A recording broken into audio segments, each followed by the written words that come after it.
All right, thanks, James. I think we should get started.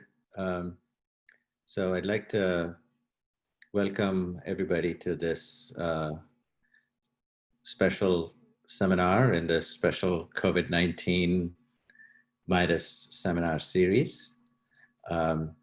Today, we are delighted to have with us Bhramar Mukherjee, who is the chair of the Department of Biostatistics and the John Kalbfleisch Collegiate Professor of Biostatistics. She's also a professor of epidemiology, a professor of global public health, and an expert in the statistics of epidemiology, and so particularly well positioned to address the complex issues in trying to assess and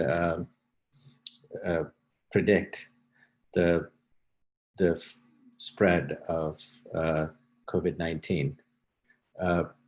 Professor Mukherjee is a fellow of the American Statistical Association, of the American Association of the Advancement of Science, and an elected member of the International Statistics Institute.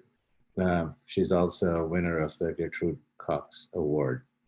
I'm delighted to welcome Bhramar and eagerly looking forward to her talk. Bhramar? Thank you so much, Jag, and thank you all for being here this afternoon. So what I'm going to share today, and I really appreciate the MIDAS platform to do so, is a story. And it has been unbelievable for most of us what the last 3-4 months have unraveled in the world. And that goes true for the world of data science as well.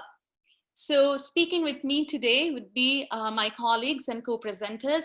Debashree from Johns Hopkins University, Rupam and Maxwell are from the Biostatistics department here. So I'd like to share this story that why did we start working on this problem and why India? So COVID-19 or COVID-19 is an interdisciplinary study group that we formulated on March 16th. So it's less than 2 months old. And what happened was that all of us as quarantine data scientists worrying about our parents and family in India, and we wanted to repurpose our energy and our anxiety in some meaningful way. And we started contributing in public health data scientists. So we definitely cannot really serve in the front line. Data scientists are not at the front line of the disease taking care of patients, but they have a role to play. And so that's how this all got started. And but before I begin, I would like to take this moment to actually thank the COVID-19 heroes. And the COVID-19 heroes in Michigan medicine and all across the world who are taking care of patients. And in this moment of pause, reflection, and disbelief, I'd like to take a moment to think about the fight that is going on, as the number of cases of coronavirus is about 3.7 million worldwide today. And so I just would like to, this has been probably a collective failure of our societal imagination.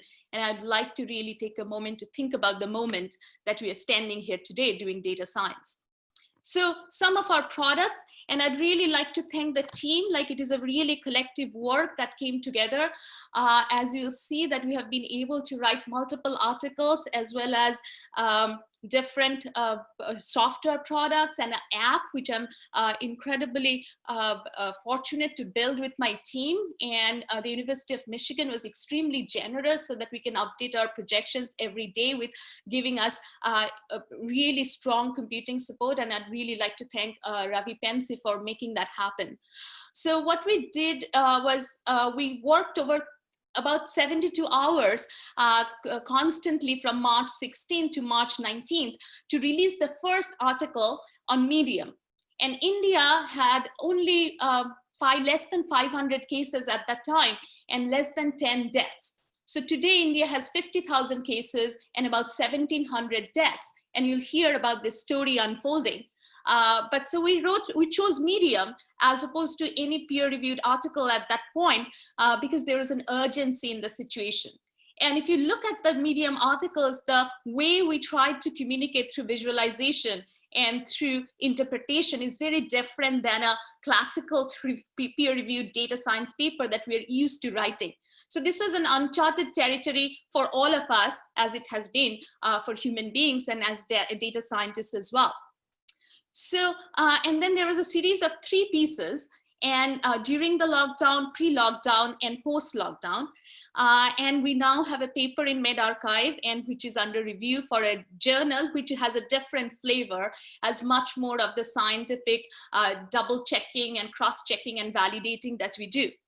And all of us are probably wondering about models, and in national media, we are always hearing about models and projections and how variable they are and how things are changing quite rapidly in terms of projections. So that's not untrue for our models as well. That's why calibration and rigorous checking is needed. And just the Medium articles that what we wrote is not enough for reproducible and rigorous data science. So the outline of my talk and our talk today is to first talk about pre-lockdown forecasting, and then we'll talk a little bit of the post-lockdown analysis, and we'll talk about epidemiologic models that we use. And I have to thank my colleague, Professor Peter Song, who had actually this model built up to analyze data in Wuhan so that we could finish all of our projection analysis over a period of 72 hours. That shows that nimble placing and collaboration across data science is very critical at these times of urgency. And then from numerical forecasting, it's only a piece. A model gives you a number, but the problem is so much more complex with when people's lives and livelihoods are intertwined. So how do we think about strategic vision and what is feasible for India? How is India special, and how should we adapt our statistics? How should we adapt our intervention strategies in order to deal with the problem specific to India? So this is a story, and so this is March 19th when we released the first Medium article. And as you can see that as we have seen that cases can grow very drastically, the world is not used to exponential growth. We are very much used to linear model of life. And so there may not have been anything to worry about standing there at that point.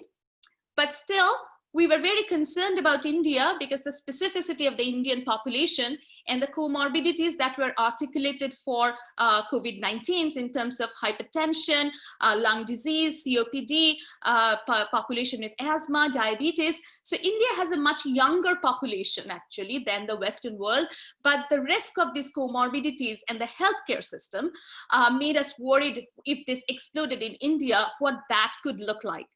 About most of the Indian population, 80% is uninsured.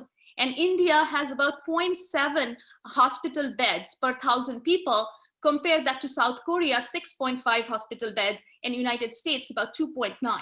The number of ICU beds and ventilators are even less. So if you think about flattening the curve in order to not overwhelm your healthcare system, you have to flatten it even more. And we have seen that early, drastic, almost draconian measures are needed if you want to stop this from exploding at the early onset, and they're most effective when you implement this early. So this was our first graphs, first projection standing on March 19th. And this is a very interesting story, how data actually updates model and how projections change over time. So this is what the central graph, central figure in our Medium article, where we projected that India will see the upper, so the length of the bar, the height of the bar graphs are the point estimates of our projections. And this line is the upper confidence interval. So if you see most of our projection, most of the projections model really do not provide a strong confidence interval or uncertainty quantification, but that's something that we'd like to talk about, the importance of that in this talk as well.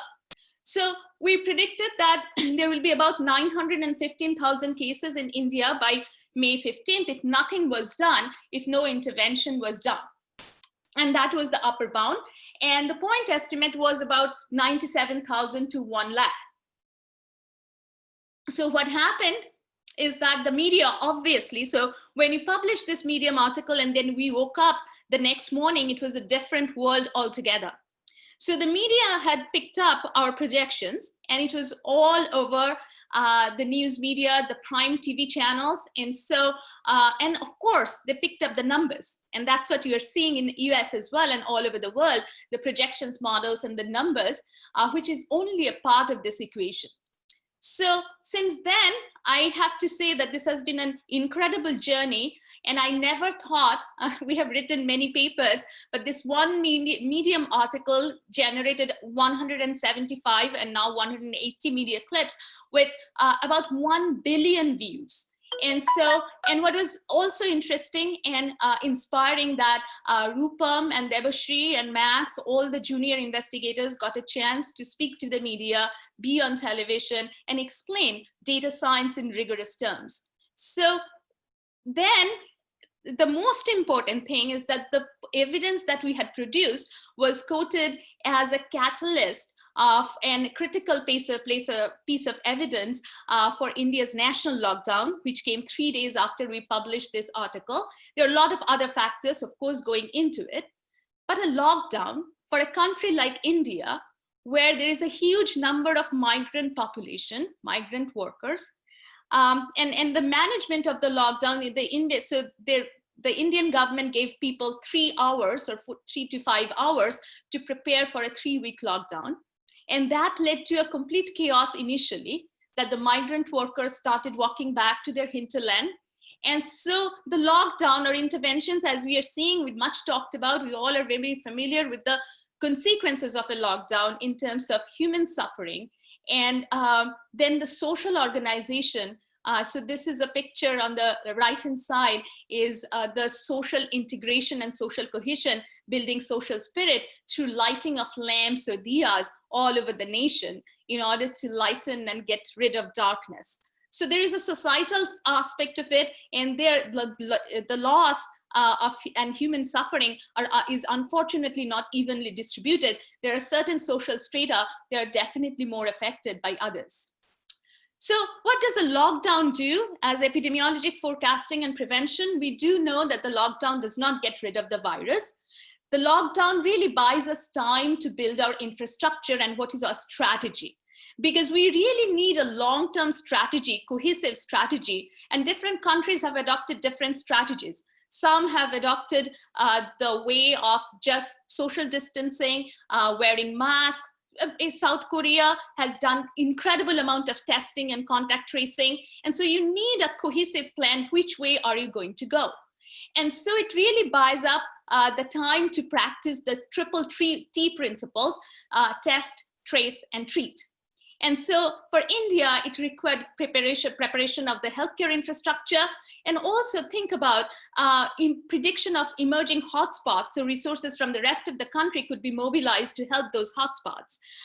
And then, of course, the economy part of it, which we are not going to discuss in this talk, is extremely critical for India.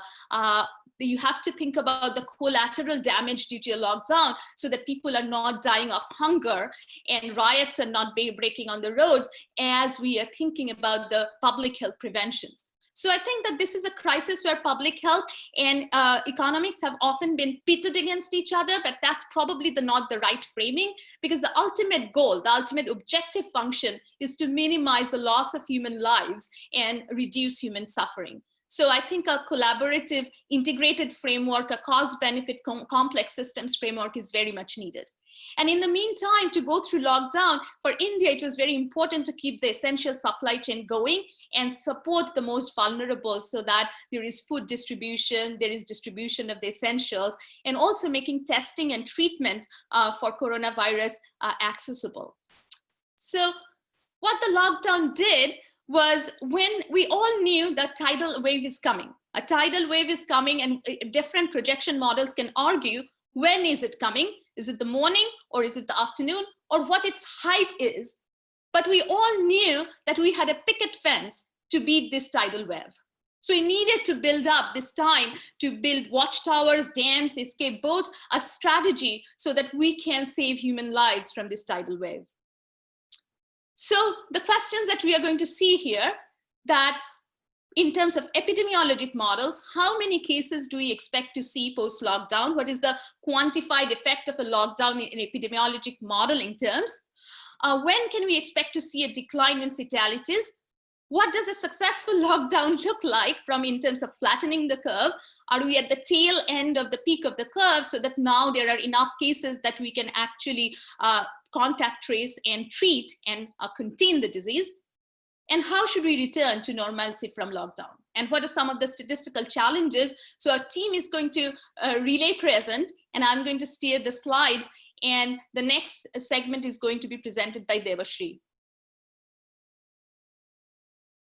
So in order to study whether lockdown is helping India or not, or what effect it can have on the case counts in India, let us look at other countries. There is this natural experiment going on around the world. So first, we look at Hubei, China. And we see that they imposed a lockdown around January 23. And since then, we see the case counts keep increasing, but in about 2-3 weeks, the number of case counts starts declining. So that's because the coronavirus has an incubation period of about 5-6 days, and then 95-97% of those exhibit symptoms in around 11 days. So it takes about 2-3 weeks. Seems like, at least from this graph, if a lockdown is successful, then in about 2-3 weeks, we can expect to see a decline in the case counts. Next, we look at South Korea, another model country where there was no lockdown imposition. Instead, there was extensive testing, contact tracing all the time. There was voluntary social distancing, self-quarantine measures, partial closures. So there wasn't any lockdown. And we see that, when they started all these, stringent measures, again, in about 2-3 weeks, we see, a steady decline in the case counts in South Korea. Next, we look at Italy. So Italy imposed the lockdown when it was well into the epidemic. So it had already about 1,500-2,000 cases by that time the lockdown was imposed. And so, because it was imposed later into the epidemic, it took a longer time for Italy to see declining case counts. Compared to South Korea, which took stringent measures, or compared to China, which imposed lockdown early on. And then we go and look into what's happening in India. So as Bhramar pointed out, India imposed the lockdown when we had only a few cases and few deaths, and it was around March 25.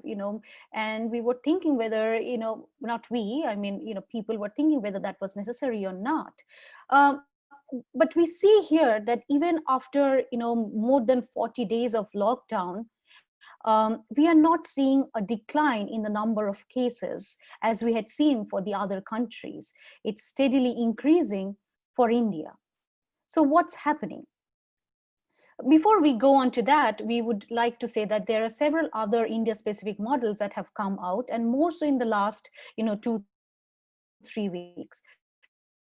Most of these models can be categorized into two groups. The first group, a simple exponential or Poisson model fit. And then the second group, is a classical epidemiologic model where, it has different compartments for the susceptible people, for the infected people, or the people who have recovered.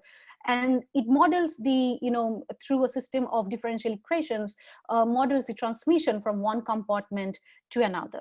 And now I will ask Rupam to go and explain what these models are and how it works. Thanks, Debashree. So before I begin describing what model we are using, I would like to thank Lily Wang and Professor Peter Song from the Department of Biostatistics. We borrowed a lot of this from their works and used a package that they had already developed, which you will see more of in the next few slides. So the model that we are using is a modification of the classical SIR model, as you know it in an epidemic, where the basic idea is that you say you have a total of n people, and then each person is in one of three states. So you can think of them as three boxes or three compartments, which are susceptible, infected, and removed. So the three stages where you can get potentially an infection when you have got the infection and can potentially spread it around. and then you are removed from the system because you have either recovered and had an immunity built up, or you are dead. So the removed is essentially the sum of the recovered and dead. So the utility of modeling it this way is that you don't need very granular data. You can model transmission just using count data. However, in a real-time scenario like the COVID-19, the challenge is that the true proportions of many of these things are actually unknown, because you do not really know the testing and the observation system is perfect or not. So you only have some proportions of the infected and the recovered, and you don't know if they're correct. So the idea that we borrowed from the previous work was that you can introduce a latent Markov process on the true proportions and then build up a new layer on that, which will help you model the observed proportions. So here, I will just take a while to guide you through what this is showing. Essentially, if you look at this red triangle at the bottom, that red triangle is essentially showing you the true proportions of the susceptible, infected, and recovered or dead, so removed compartments. So those are numbers that you will not actually be able to observe. What you will be able to observe is proportions which are less than or equal to those compartments in infected and removed, which are your Y's here, which are your actual observed proportions of how many people got infected and how many people got recovered. So now there's basically two levels of uncertainty going on here. There's already one uncertainty in the latent process, and you add another layer of uncertainty in the process of going from the theta to the Y. Just think of it as something like you have a normal random variable and you have an observation from that, then it has an uncertainty around the mean, something like that. So what we do is there was already a work done by Lili Wang, Peter Song, and others where they had a package to solve this problem. So we just took advantage of that. So how is that model formulated? The baseline model for the thetas, or the unobserved latent proportions, is a simple SIR model again. So you have basically three differential equations, where the first differential equation is telling you that the beta is actually the rate of transmission from the susceptible to the infected compartment, in the sense that per interaction between a susceptible and an infected individual, that's the chance in some sense which forces a susceptible individual to become infected. Similarly, gamma is basically the transmission from the infected to the removed compartment. And assuming those structures, we now basically can put probabilities on these things. So what we use here is called a beta Dirichlet state space model, where the observed proportions are modeled conditional on the latent proportions as betas, as you can see. And those lambdas have certain roles in terms of tuning the variance, which we'll be talking about. And the latent procedure has a Markov structure, where at one time point, it's conditional on the other time point and has a Dirichlet structure. That F that you see is basically driving the mean of this system. That needs to be learned from the data, and you can do some approximations from there. The kappa that you see has a similar role as a lambda. So basically, there are two parts to the model. You specify the compartment that you observe, and then you build autocorrelation via the Markov structures. So now, effectively, this beta and gamma give rise to a third parameter, which is of interest from an epidemiological interpretational perspective, which is called the R, or the reproduction number, which is just a ratio of these two things. Essentially, it's telling you how many persons on an average are being infected by one infected person. So if we could go into the next slide, we basically have some prior specification for setting it up as a Bayesian problem. We assume that the theta naught, which is at the starting time point, the latent proportion comes from a Dirichlet. And then for the reproduction number at the beginning, we assume a log normal. The important thing here is that the prior mean is set in a way which is 2, and that is a data-driven inference. So in most of the studies that have been done on India or Indian data for COVID-19, it has been indicated that the R0 is potentially moving around that range of 2. So that's why that mean was chosen. For the removal rate, we chose a mean of around 0.08, which, if you invert it from an exponential setting, from the Poisson setting, you could think of it as an average infectious period of 12 days, which is again justified by other data from SARS and similar viral infections. So now the important thing here is that because R, beta, and gamma are related by that equation you saw in the last slide, just specifying priors on gamma and R naught eliminates the need for specifying prior on beta separately. So now we set up our algorithm where all the tuning variance parameters that we have, for them, we have some very large variances. So the way we think about this is that initially all our inferences are not that precise, but with more data coming in, you can center more and more around the true values. So So now with the notation that T0 is your last date of data availability, and then from T0 plus 1 to T when you want to forecast, we do this algorithm. So what does this algorithm do?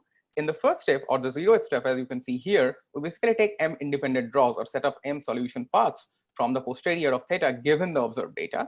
Once we have done that, we basically iterate for each path between the theta and the y. So having done that, basically we get two things. So I'll talk about two very important points in the next couple of slides, where first you can see that by setting up the theta from those M solution paths and then by the MCMC, you can simply get the parameter estimates for these betas. So you basically get traces for all of them, for beta, gamma, R naught, and whatever other parameter you were interested. The good thing about this is that basically by running the MCMC, you have an empirical version of the true distribution of these underlying parameters. And therefore, from that empirical version, you can directly, without going into any asymptotics or anything, you can directly have credible intervals and all other necessary inferences that you need to do. In the next slide, we see the other utility that is probably of more focus in what we are doing. So in the next step of the MCMC, where we said that we will be iterating between theta and y, you would also get a similar trace for the y as well. And because again, you have draws for y over for each of the days. So if I now tell you that for a single day, say for the day T0 plus 1, I need some credible interval for y, you can again do it in the same way. You have a whole number of draws from the posterior of y. You simply look at the Monte Carlo interval that you can get from that number of draws. So you can do that for the infected compartment. You can do that for the removed compartment.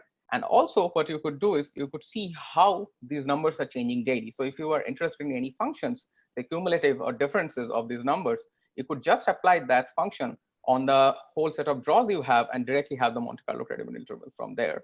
So with that, now I'll talk about a simple way in how we can model interventions in the same setup. So if you remember, our way of modeling this was susceptible to infected to remove. So there are transmissions going on. We are saying here that the intervention will essentially affect that susceptible to infection transmission in a way that that transmission rate will come down. So to model that in a quantified way, we introduce this thing called pi t, which is a time varying number, which is basically just a proportion. What that does effectively in the differential equation is that it basically brings the effective beta down. And if you remember, the R was your beta by gamma, so effectively it brings the R down. And that's why we are saying that an intervention has an effect. So all these things like lockdown and other non-medical interventions can be modeled by choosing suitable numbers for this pi. So I'll hand it over to Max at this point, who will take you through those applied stuff that we did using this model. So before we go to Max, Rod has a question. I was looking at the chat for managing questions. So Rod has a question that whether gamma should also be time varying because testing rates are changing. So I think, Rod, we are going to talk about the testing issue towards the end of the seminar, and you'll see that I think that's a huge issue and we need to really build that into the model. Thanks, Bhramar and Rupam. Using the methods that Rupam just went over, we looked at 5 different scenarios, 2 without any lockdown period, those being no intervention and perpetual social distancing and travel ban. We then compared those models with 3 scenarios, which included a 21-day lockdown with gradual resumption of activity levels, a moderate level, a cautious level, and an activity level consistent with those prior to any intervention, which we call normal. I do want to point out that these slides will only be presenting a 21-day lockdown with observed data through April 14th. On the next slide, the next slide. Broadly, these are the implied R naught values over time, representing the different scenarios. The lines are based on the posterior mean R naught and the 95% credible limits, which are represented by the colored bands. Our models all start with an R naught of 2 and then drop to 1.5 as a response to social distancing and travel ban, which is represented by that yellow line, and drop further in response to lockdown, and then are increased to different levels depending on the level of activity and assumed transmission probabilities after a lockdown is lifted. And then these are our short-term forecasting results. what we see is that in the short term, there's a marked reduction in case counts by April 30th for social distancing and travel ban, and an even farther reduction under lockdown. We provide the dashed line representing the upper credible limit for lockdown, which highlights a significant level of uncertainty in our models. In the box in the upper right, we see that the point estimate for April 30 under the lockdown forecast is underestimating the case count. However, it is well within our sizable credible interval. On the next slide, looking at the longer term forecast, we see that the initial impact of intervention reduces cumulative case counts. However, if activities return to pre-intervention levels represented by that greenish teal line, it could possibly negate the impact of the lockdown, which is represented by that line crossing over the yellow line. Thus, interventions will be necessary after lockdown has been lifted to guarantee a long-term benefit of the lockdown, as is represented by the light and dark blue moderate and cautious return lines. I would like to again highlight the level of uncertainty not captured in this graph, but it does increase as our forecasting goes farther into the future. On the next slide, we just see that this is the same plot, but we're looking at the incidence instead of cumulative case counts. While early on there is again a short-term benefit to the lockdown, a quick return to normal levels of activity would negate this effect, again represented by that normal curve surpassing the social distancing and travel ban curve. And then on the next slide, we considered another set of scenarios where we looked at the duration of lockdown, the 21-day lockdown, which was the initial policy. And then we compared that with the 28-day, 42-day, and 56-day lockdown. Since the 21-day lockdown was announced, India had extended it to 40 days, and then again, most recently to 55 days. Again, we are in these slides, we're just looking at the 21-day lockdown. Again, the lockdown was as expected. The forecasted case counts decrease as the length of lockdown increases. There seems to be some additional benefit to the 42 and 56-day lockdowns. We do see significant reductions in the estimated case counts between the 21 and 56-day lockdown, as high as on the order of 96% on around June 15th there. On the next slide, we were looking again at just the incidence graph. And again, we see that these trends are consistent, and we can see sort of the flattening of the curve that is due to the extension of the lockdown duration. And now I'll pass it off to Bhramar to talk about some of the sensitivity analyses that we did. Vijay, I saw you raised a hand. So should we pause and answer your question, or is it going to take too long? So if go this ahead. If this is a clarifying question, I'm happy to answer right now. Can you hear me? Yes, we can. Go ahead. I'll ask later. Okay. All right. Thank you, Vijay.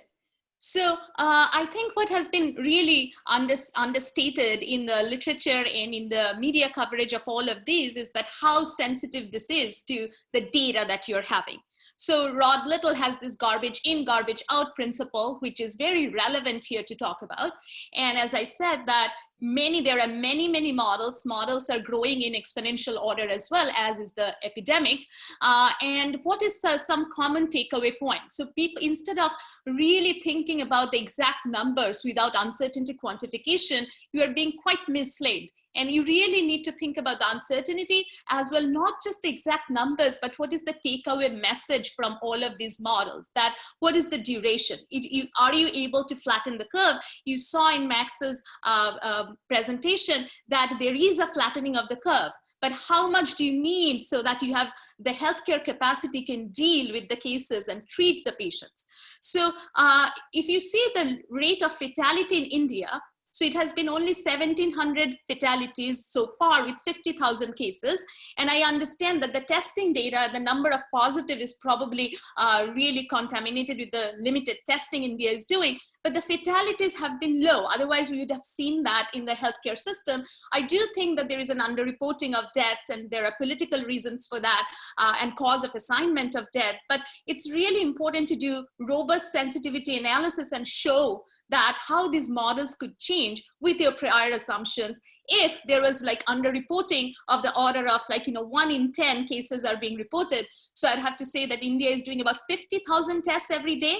For a country of 1.34 billion, that's less than 0.06%. And so, whereas the US is now doing about 2% of the, has tested about 2%. So I think that it will take a long time for India to get to that 2%. And we need to really project the models with that grain of salt, that what data are we putting in? And so, so we did some sensitivity analysis, 3 scenarios in particular. One is that if 1 out of 10 cases were actually reported. The second one is that instead of considering India as a homogeneous system, if we really think about the metro hotspots and how do we model that, taking population density into account. And then the third one is, of course, the obvious one for a statistician is to vary that prior on R0 and see that how things are changing in terms of your projections. So I'm going to present some tables. In general, I do not like tables at all because it's very hard to process, but we are seeing that in webinars, it's not that a bad thing, because when you put them on a slide far away, it could be problematic. But I'd really like to focus on the sensitivity of the analysis and the projections as you change the data, and particularly long-term projections. So the first columns are the projections by May 1. And I would tell you that consistently all our models actually underestimated. By May 1, you actually saw about 35,000 cases in India, but all of those models also comes with an upper credible interval that you see listed in the square brackets. And so you can see that the short-term projections are not that sensitive. They vary from 20 to 35,000. That's quite a lot when you're talking about human lives and cases, but it's the long-term variation as you start with that number could be quite drastic in 15 days between those models and assumption. I'd also like to state that the prior mean for R0, so R0 in Hubei and Italy was at some point of time 3.8 and 4. If you assume those very large priors, that does sway the posterior mean of R0, but otherwise R0 is more stable. Particularly for underreporting, R0 is stable because it's a ratio of 2 quantities which are similarly affected by the contamination of the data. So the projections are more variable, the parameters are less variable. That's something is a takeaway from this slide, and long-term projections are more variable. And then one other thing which is also, I think, is not reported quite well in the literature these days, because people are moving so fast with their analysis, and we have to, I understand that. But then how does the model calibrate when you have more and more data? So for example, so we did this check that if you use data up to April 1, April 7, April 14, then how does it do? And we do have observed data for some, like if we try to project April 30 using these data, then which one is closer? Obviously, probably April 14, but by how much and how is the model calibrating itself? So this is something that we did. And so in gray, you see the observed data up to April 14, and then you see that what are some of the yellow bar you see is that the data up to April 7th, and the red bar up to April 1, and April 14th is the blue one, and you see that the projections are increasing. So the projections at one point of time, as more data is coming in, because there is more testing being done and cases are growing. And so the projections are continuously increasing over time. And this is a strange phenomenon. I'm going to talk about this for India that we are seeing, which we have not seen in other countries, that after 43 days of lockdown, the projections are still increasing. So I just want to give you an example that, so when we projected using data up to April 1, we projected about only 4,000 cases by May 1. And then we projected 8, but look at the confidence interval, how wide that is. And then using data up to April 7, you have 8,000, and then up to April 14th, it's 20,000. So when we talk about the models, we really should think about what it comes with, what it can do and what it cannot do. And another thing I want to say that if you look at the R0, that's more robust. So consistently, we have seen that that's a property of this parameter that's more stable. It has always stayed somewhere between 1.8 to 2.2 for India. So, and this is the observed number. So you always see that the data is really suppressing the model, but it's still staying within that credible interval of estimation. So how to use this in terms of model calibration, that's something that we are working on right now. And testing, increasing of testing is a sort of a correction factor in that approach. So I want to talk a little bit about the app.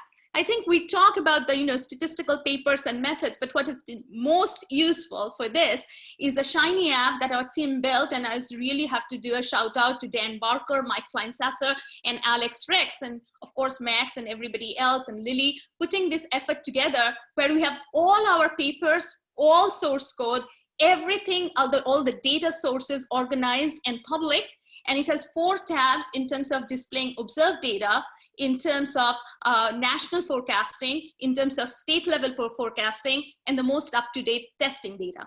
So this has been an incredible effort, and I hear from people in India, journalists all the time that they're quoting these projections. So I'd like to really underscore the importance of actually disseminating data science products along with data science publications and manuscripts. So the takeaway messages from all of this modeling exercise is that there is high uncertainty, there is variation in the predictions as more data come in, output changes every day and then you see that overnight projections are changing and people are talking a lot about this. But the relative comparison of interventions, the absolute numbers are probably meaningless, nonsense. But I do think the relative takeaway of the relative merit of the interventions is still quite meaningful. And the takeaway point is that, a lockdown cannot be a permanent strategy for a society.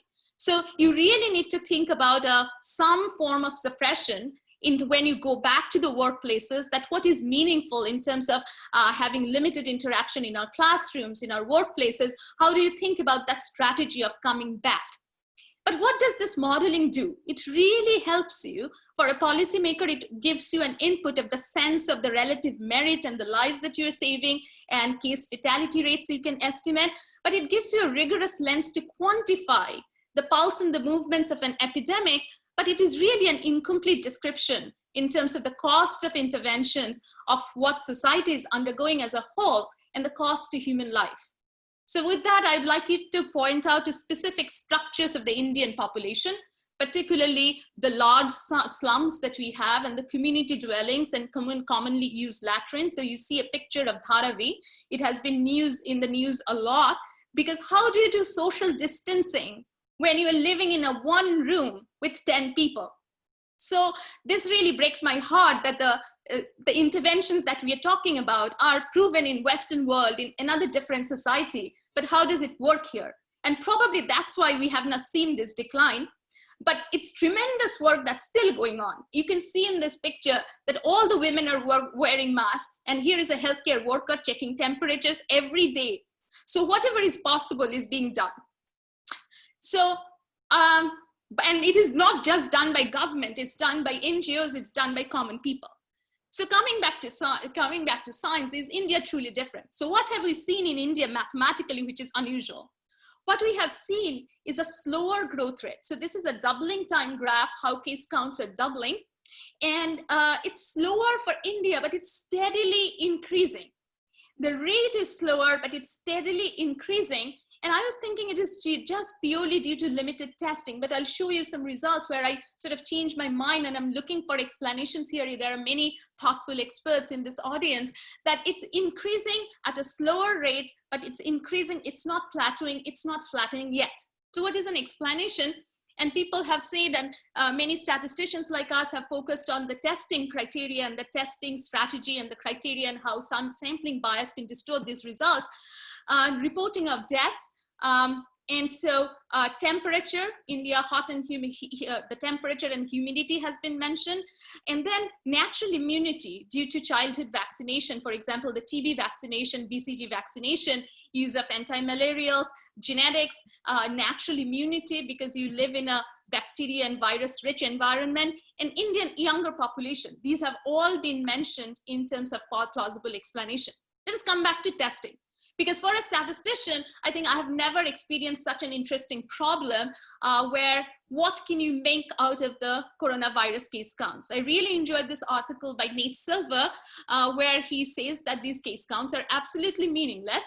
And the plot that I just showed you, I should never do as a statistician because different countries have different testing strategies. And I am comparing this raw number of reported cases on a graph, which is just almost like committing a statistical crime because these numbers are not really comparable. So what do we do in terms of estimating the case counts? So there has been several important work in terms of estimating the number of true infections. And this is a paper by the Imperial College Group, and they have written some exceptional reports over the course of this pandemic, and where they actually say that you need to estimate, the estimate based on fatality and mortality and backtracking is actually more reliable than the testing data that we are seeing. So let us look at testing. So this is a plot of 61 countries, which my student Jiasung Du has kindly prepared, is that these are the number of tests. So the height of the bars are the number of tests. And on the little numbers that you see on top are normalized by the population, that what fraction of the population you have tested. And the yellow one is actually the fraction of positive tests that you see. And this data is up to April 19, but it has grown up. As I said, that US has currently tested about 2% of the population. And at this time, India has tested less than 0.04%. Like now it's about 0.06% of the population. And you can see the countries which are doing a lot of tests. But these numbers, what proportion of the population they're testing, that's also very, very important. And Iceland is leading the chart there, testing about 12% of the population. They're a small country, so it's manageable. But then other countries like South Korea has done an exceptional job in testing and contact tracing as well. So let us look at some more data in terms of testing pattern. As Rod said, that the gamma should really be function of time because daily patterns and numbers and criteria in terms of testing is changing as well. So what I plotted on the left-hand side is sort of the daily. So in the previous graph, you see the overall, the cumulative test. Here you see the daily patterns in order to understand what's working as a testing strategy. I'd like to first draw your attention to South Korea. So South Korea actually has contained the pandemic in the shortest amount of time. And you can see the pattern of the positives, the little wiggle of the yellows going up and coming down, and how they are testing after the explosive phase has actually subsided is actually in a cyclical manner. They're not testing a large number every day, but they have a strategy in terms of varying so that they can still estimate the outbreak threshold, that things are not exploding, the minimal critical number of cases that you need in a hotspot in order to get it into that explosive mode so that they're able to isolate those cases from the population. And here is Iceland. Iceland also had quite a bit of the number of infections, but they tested a lot. Here is, you can see UK. And you see this pattern that the number of positive fraction is increasing because the strategy was testing more and more sick people with symptoms. So obviously they have a higher chance of being tested positive. And so I also put in some numbers in terms of what is the average daily positive, 14%, 16% in US and UK. And it has really come down in terms of South Korea. And also the realm of variation in terms of what fraction are positive, because testing is really determined by covariates and symptoms, and different countries are having different protocols in terms of testing. And the problem with the coronavirus, as we all know, is that we are not testing enough asymptomatics. So how do we come up with the testing strategy? That's the critical question here. And on the left-hand side, on the right-hand side, actually, you have a plot of the cumulative tests done per million and the cumulative number of confirmed cases per million across the world. And you can see that there are some unusual countries, just like Iceland, which has a large number of cases per million cases, as well as a large number of tests. And India is sort of really low on both of them. So what does that mean? Is it really a function of testing? So you look at this graph for India. So this is this graph on the left-hand side. What is fascinating to me, that even with a number of increase in tests, the fraction of positives have sort of remained constant and around 4%. So this is almost something that I cannot explain. If community transmission has happened, then you are expected to see a spread like this and not something like really flat. So I'm actually quite puzzled by this, and I'm just looking forward to the conversation with all of you about this, how to explain this. But as a statistician, we are working on this problem of how to really characterize selection and misclassification in tests. So I'm talking about the RT-PCR, or the diagnostic test, which we all know has a high level of false negatives, which you might need repeated testing in order to get diagnosed. So how can you model this into an ACIR model? And so basically the statistical paradigm is that you have the susceptible, infected and removed, but then we also introduced an exposed compartment. It is a latent compartment. These are people with true infections, but you don't know it. You can try to estimate and write the same set of differential equations. But for a statistician, I want to formulate it a little bit differently than a compartmental model. Because something that I understand is like this, that I have a number of people who are susceptible, and then we have at current time, you have some with true infections and some with no infections. And then some people in the uninfected population also exhibiting symptoms, flu-like symptoms, respiratory illnesses, things are confounded. And then you're selecting them for testing. And then those of the people who are tested and symptoms and frontline health workers and occupation, several covariates may go into this testing criteria or the selection indicator S equal to 1. And then you're getting the results of a contaminated test, D star, because you cannot really observe the D, and you have a false negative and false positive.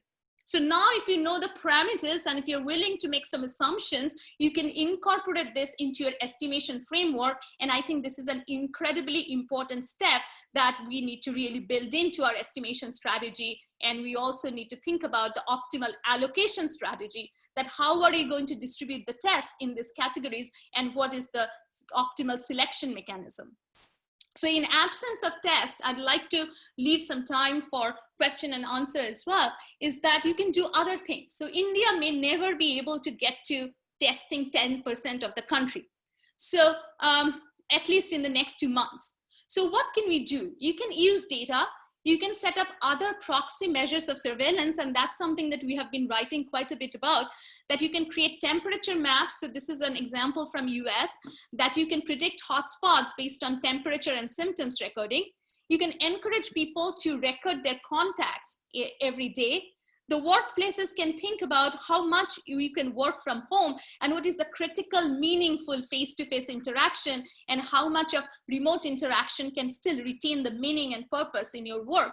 And this is a graph on the left-hand side. So this is basically the average number of flu-related illnesses that you see over this period of time. And what you see with the coronavirus, that there is a rise. But then we started practicing social distancing, so it fell below the average curve because we are washing our hands and we are socially distancing. So other infectious diseases are going down during this period, and they're going down compared to the averages that you historically see. So how can you set up surveillance systems in terms of symptoms, hospital admissions, medical claims due to respiratory illnesses, so that you can really catch the hotspots and nip it in the bud, because that's something that works. So with that, I think as summary, as a data scientist, I'm very humbled by this problem because public health and economics are at really thinking as a competing interest perspective, but we really need to synthesize and work in a collaborative manner, maybe with suboptimal mitigation, but reactivation of the workforce.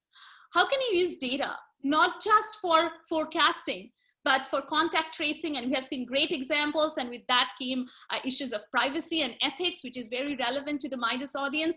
How can you track hospital admissions? How can you use technology so that you can feel the pulse of the epidemic in terms of data? And as we are doing this, we also have to realize that it's very easy to say that policymakers make this mistake and maybe lockdown was not necessary for India, but we'll never observe the counterfactual that what could have happened in India without this 55-day of lockdown. And we, as policymakers and leaders, and even as university administrators, I think we are learning how to lead, live and learn in a pause, push, restart, and drive mode of living. And that's really important, that you escalate things that are working and shut down quickly the things that are not working without any ego. So data, I think, plays a key role in also estimating, deploying resources, how many beds, and many statisticians are working on that problem as well, using contact network, and the more data you get, the better. So at this time, as we are data scientists, we cannot really ignore the role of being a humanitarian data scientist. So I really enjoyed this article on being human in the face of a pandemic. And this is really a life-changing event. It's a generational defining moment for us. And in this phase of crisis, we must lead with science and humanity. And I'd like to take questions, but before that, I'd like to share something which really resonated with me. This was at the end of the movie Jojo Rabbit, a poem by Rilke, which said that let everything happen to you, the beauty and the terror, just keep going. No feeling is final. So we have to keep going. We have to remember that this was written during World War II, and World War II saw Alan Turing inventing the computer. So in these times of challenge, and we know that Newton did unravel the mystery of gravity and worked on calculus during bubonic plague. So as challenges have humanity have faced challenges, the inventions that have come at those times are still groundbreaking and have advanced humanity. So I strongly believe that we are in that moment and we are living in a historic time. So with that, I'd like to thank you all for being here this afternoon. Happy to take questions, and please stay safe.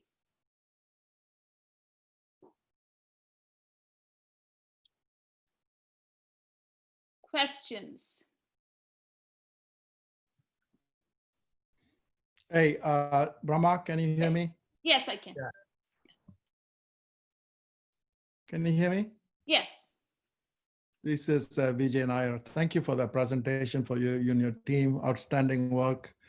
Really, very comprehensive, and very fair and thorough in terms of limitations. I really enjoyed hearing. So a couple of obvious comments. You talked about, I saw that people are making comments about the elephant in the room is the underreporting.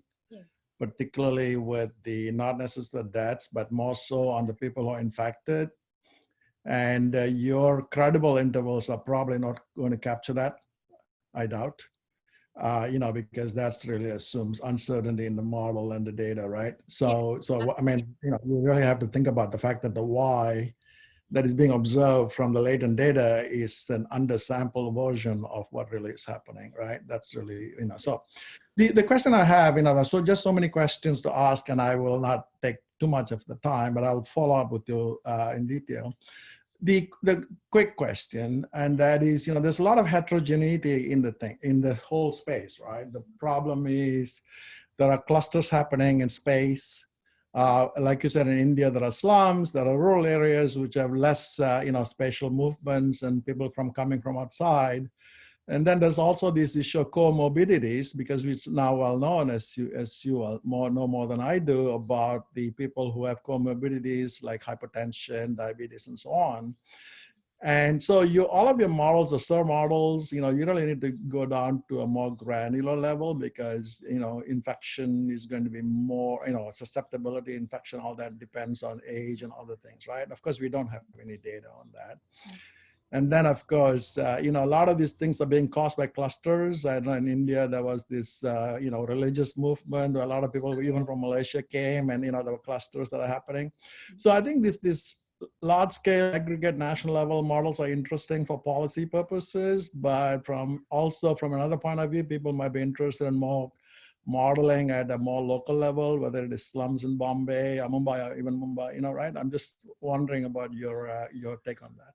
Yes. So thank you, Vijay, for this question, because I think this is the very important point. And so I think these models could be informed much more. And the easiest way will be to really break down that infected compartment into some clusters. And so, and use cluster specific parameters so that you can actually capture that. The troubling thing is that, like, we do have data in metros quite well, but it is hard to do national forecasting where you have that granular level of data, not just in terms of age, comorbidity, those structures, but also in terms of mobility of people. So right now under lockdown, people are pretty static, but as you know that there is a tremendous mobility across from states and from metros to villages as well. I know that Veera has done some work on how to really incorporate contact networks into these models, but I think that this is a fair point, and we are working with the government actually that to get some data. I'm part of a bigger group, which is various scientists that the Indian government consulting with. They're releasing some data for the particular hotspots, particularly for Maharashtra. And if you go to our app, we have statewide forecasts as well, because the situation in terms of states are very different. Kerala, I think, has been a remarkable story in terms of controlling the epidemic and has only 4 deaths so far, whereas Maharashtra, because of the contact density and the slum dwelling, is not doing so well. So in our app, we have testing tabs, but we really need more granular level data to really pin down and reduce the uncertainty in the models. And about testing, I think I see a question from Jonathan as well. Is that the SIR model correct? If the counts are not correct, if they are function of, and the testing is a function of symptoms itself, is the model correct? So that's why I think that my last 2 slides of how to build that selection, that you are testing based on symptoms, and some people truly have the infection and some people in the uninfected are also have the symptom, to build in that step is really critical in order to look at the true counts and how that they are functions of the function of testing, as well as the false negative and the false positive of the test. So I think you really need to correct those counts before you put them in a model if you want to do SIR model, or you need to build it in the likelihood. Thank you. Thank you. Yes. So there is another question about Indian medical certification of cause of death reports reveal that like 80% deaths are not medically certified and community deaths. And I think this is a huge issue. And we see 1700, that's what I mentioned, that, in concluding every article, we mentioned that good models need good data.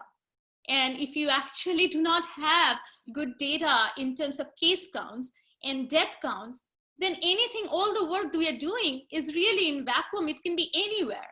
So that's why we did all the sensitivity analysis in terms of underreporting, because at this point, that's the thing that we can do in terms of worst case scenarios. But I would have to say that if hospitals were truly overwhelmed, I think except for 2 hotspots, the hospital capacity is not saturated in India.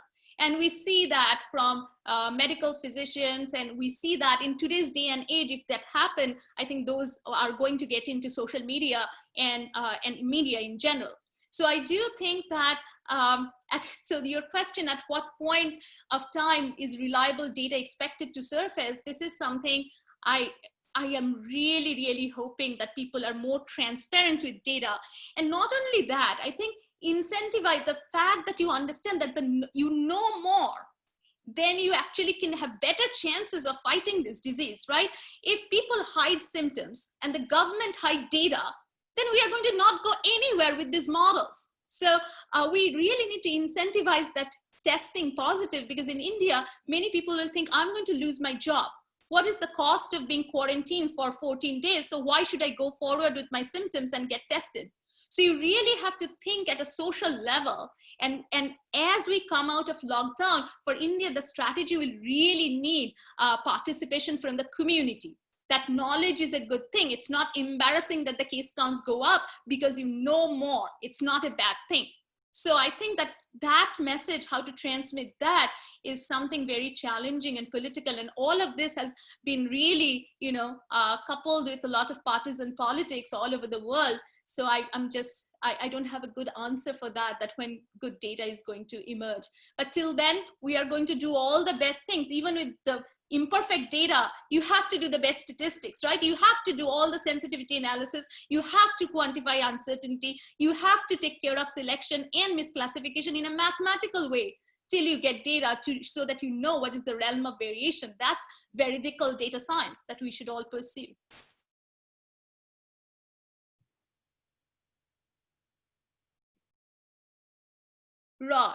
Rod says that, Rod, would you like to say your comment? Because I don't think I can do your British accent that well. Well, I mean, as a number of comments have pointed out, I think the relationship between the observed data and this underlying SIR model is so tenuous. Yes. I mean, it really is garbage, to be fair. Yes. I wonder how much you actually are getting from the SIR model as opposed to something that's more just sort of empirical. So collect important covariates like density and other characteristics of the population, measure something that in a country where you really are measuring something that's potentially plausible. Yes. And then, just look at the growth curves as a function of that and different policies. I got the impression from Nate Silver's website that some of the models are more like that. They're not really bringing in the underlying science, although it's sort of nice to have the underlying science there. My question is whether it really tells you anything, given that. So I feel that, Rod, my answer to that is that we are now, I'm working with a group which has more of this granular level data, and we do not have it for all of India. We have it for certain hotspots where people really want to manage it at a granular level, at a local level. And as Vijay pointed out, that India is so heterogeneous that a global strategy may never work. Mm-hmm. You really need to contain the pandemic in the hotspots. And so what we are seeing is that in the early phase of the epidemic, when you have few cases and fewer deaths, it's very hard to make use of that data. And as right now, when we first started, the counts are actually, you cannot nail down all the latency parameters, all the transfer parameters. How long does it take to get the test results, for example, right? So there is a period between that state of getting tested is not an instantaneous state. So there is a latency period associated with getting the test results when people can also spread infections. So, and then so what we are seeing that right now with more cases and more information, I think these models, so I think it is a function of the properties of the network, that when you are coming out of the pandemic, I think that right now with more cases and more case counts and death counts, we are seeing some of these covariate dependent models having more precise input, but not in the beginning phase. I did not see much, because I think it was probably a function of the fewer number of cases and deaths in every state. I thought it was interesting that in Britain, they're showing these curves. They're looking at just excess deaths. Yes. Over you expect, without modeling anything particularly. And yes, it's like, I wonder if that's possible in India, whether there's actually vital statistics are well enough developed. So I actually tried to do that, but as someone has pointed out in the chat, the death data from India with cause of death, incredibly poor, Rod. It's so hard to get daily death data. So even this curve that I showed you, that the expected curve for flu-like and respiratory illnesses at some point of time based on historical data, that's so easy to calculate it through CDC and several outlets in United States, but it's so hard to recreate that graph for even deaths. You don't have to go to subtopics of respiratory illnesses. Cause of death is really poorly, like 80%, as someone mentioned, that 80% deaths are not medically certified even. I was interested to see Ian Diamond, who's actually now the chief statistician in Britain. Well, I used to run with him a little bit. I ran around Paris with him at one point when he was about 40 years ago. says that don't compare the data in Britain with the compare data everywhere else, because we're actually trying to do a decent job to actually measure things. So yes. I wonder if in some of these places in the subcontinent, whether you really have any idea of what the pandemic has done since. That's exactly what I'm saying, that, you know, Yeah. I think that it's more of, so it was like why I started working on India is sort of because of this strange determination, some of my patriotism and our patriotism and thinking about a family, because it's really imperfect. But then if you do it's more important to do this sensitivity analysis and say that, you know, what you're seeing, the ground truth could be very far from the reality. So more than projection, how far off things could be was a main point of our articles. So, and I think it's really important to correct the case counts and actually vary those sensitivity parameters and the selection parameters to show that, yes, you're seeing this, but you could really be here. And a country which is actually showing increasing trend in tests, which Nate Silver points out, could actually be doing better because they are doing more testing, and somebody who is showing a less count could actually be doing worse because you are not getting the real data. So it's much more of a, I think, raising awareness that what these models can do, what are the limitations, and what kind of data people need to really gather. This, like, you know, syndromic surveillance, it's going to be so key as we come out of the lockdown. But you know, in communities, if you tell people in India to keep contact network and diaries, people will. And so just to be India-centric as we think about post-lockdown interventions is very important here. So, hey, Bhramar, are there any communities that are affected in India that are particularly like what's happening in the underrepresented community in the US? People who are on front line, you know, who are more disadvantaged compared to the rich people like Rod, who is actually protecting himself? You were just speaking like my relatives, that you are doing these projections from your kitchen counter in United States in a very protected environment, and that's changing lives of people. So I think that there are, of course, I think the migrant workers are really from the economic side of things, that they are in really desperate situation. And, you know, people started walking when this lockdown was announced back to their villages so that they can have food. So there has been a lot of death in the travel and lack of water. And so that the management of the lockdown is also incredibly important. But I think what has happened in particular segments is that what you mentioned, the religious gatherings. So there have been events in New Delhi where people have gathered during the period of religious observation, Muslims. And so then there were many cases there. And I definitely think that any kind of, like, you know, poor neighborhoods, they're the high contact density, like I showed you the pictures of Dharavi, where it's really hard to socially distance. They're trying their best. And I think the community dwellings and the, so there have been super spreader events, which have created a cluster of cases, as well as this high contact density.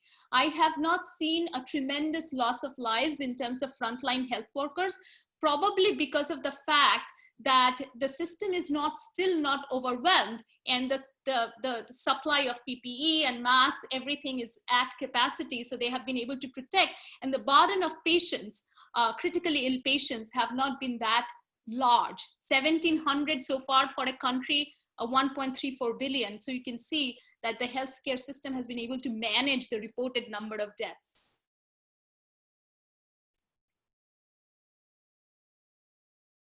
Any other questions? So I see Zhuming's question. Zhuming, would you like to answer your questions? Are you still here?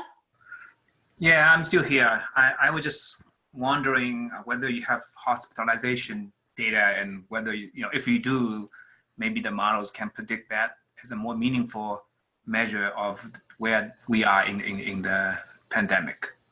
Yes, I think that's the data that is, so I think that we took the fatalities or the death data, but hospitalization data. So basically we can come up with some kind of proxies for hospitalization, but it is really hard, again, except for certain, so India's, that actually, again, re-emphasizes on what Rod mentioned, that India needs to measure things better. You need data, you need the system of like really surveillance and disease monitoring and case reporting, you need that. And hospitalization data, you can get it from certain systems. Like for example, Apollo is a chain of hospitals. So they maintain very good record, and that could be a sample that we can use. And that's what we have been using because they are willing to share. But national level government data and the policing of that data and the control of that data is unprecedented too. So I don't know much about India. I mean, do you think the government actually have reliable data, or they are trying to, or they never collected it? You know, it's a question of whether they actually have the reliable data. So I feel that the hospital, they probably in the hotspots, they have reliable data, because I know that hospitals have been really reporting things very accurately to the health ministry. And there have been states which have been really trying to underreport their case and death counts. And the central government has sent auditing committees and bureaus in order to really put check on them. So these things are happening. So I believe that they are there, and there are many granular levels of data that we have retrieved by being a part of this group. So I believe that publicly accessible data. So the one goal of the app was that anybody can reproduce our analysis with all the data sources from Kaggle, from Johns Hopkins, from our world in data, COVID India data. So all of them are linked. So anybody can reproduce our models and the codes. So that level of data, I think usable data, I think it's very hard to disseminate for India. But I do think that they have some credible data, but whether they're analyzing it correctly and projecting it correctly, I doubt. Thank you. Hey, Bhramar, this is Vijay again. Are there any efforts to collect social media-based data? Because, you know, cell phones, mobile phones are pretty prevalent in even the rural parts of India. Yeah. And I think, you know, you can actually make some kind of an app available for people to report and collect data. So they have an app called Arogya Setu. So that means that, like, you know, the bridge to a cure. So Arogya Setu, so the government wanted everybody to download that app and actually record their symptoms as well as record their movement. And then there is this, the whole politics thing broke, that about privacy and whether the government is really spying on people's lives. I was giving a seminar to about 500 people in Chennai last week, and many people asked me about this question. Do you think that this app is getting my information? I do not know. As a data scientist, I'm just getting data, but I really do not know. But there is this app which the government is really strongly promoting this. And I think that the uptake has been that they say that 60 to 70% of smartphone holders have actually downloaded this app. So I think that those awesome. Efforts are actually going. That's awesome. That's very good. You know, I mean, obvious biases in the data, but still useful. Yeah, it's because, you know, regardless of what happens, testing and contact tracing and isolation, it has to be done post-lockdown. Yeah. Since India invented probability sampling, almost, are people thinking about actually doing a national probability sample in India? So they did. So I was consulting with the National Council of Applied Economics. Rupam is laughing, I noticed. Yeah, so actually Frauke was also involved. ISR is helping them. So that's very interesting. So they did a national same probabilistic sample in the Delhi area, because Delhi was also one of the hotspots. And what they found was that, so it was more about perceptions about COVID and symptoms to keep a track, not really testing. And all the random testing data they have done, it's actually quite amazing that it has not shown more than that 4%, 2% of positive cases. So that's why I'm very perplexed whenever anybody asks me this question, whether community transmission has happened beyond hotspots in India. I do not think it has happened. I still think it's contained and it's restricted to hotspots. All right. I think, are there any burning questions? I'm happy to answer. Please unmute yourself and ask. Otherwise, we'll conclude the session, and thank all of you for being here. And we will continue to work on this problem. And right now we are analyzing a lot of individual level data from US and Michigan medicine, and there are some very fascinating stories there as well. I hope to be working on this with the imperfect data, but try to do the best data science that we can do. But I do have one final question, Bhramar. Sure. You keep going back between statistician and data scientist. What are you? I am a humanitarian. She's a politician. I'm a humanitarian. I would love to go too far off topic, Vijay Rod. I'd like to thank Bhramar very much for a fascinating presentation. Just piqued the curiosity of many of us here, I'm sure. And I really enjoyed all the questions that you raised. Thank you. Thank you so much, Jag. And I'd really like to give a big round of applause for the team who came together, like 17 of us over a period of 72 hours to produce the first piece of document and the 30-page report. So I'm really thankful to how people came together. Thank you. Thank you. Thanks, everyone.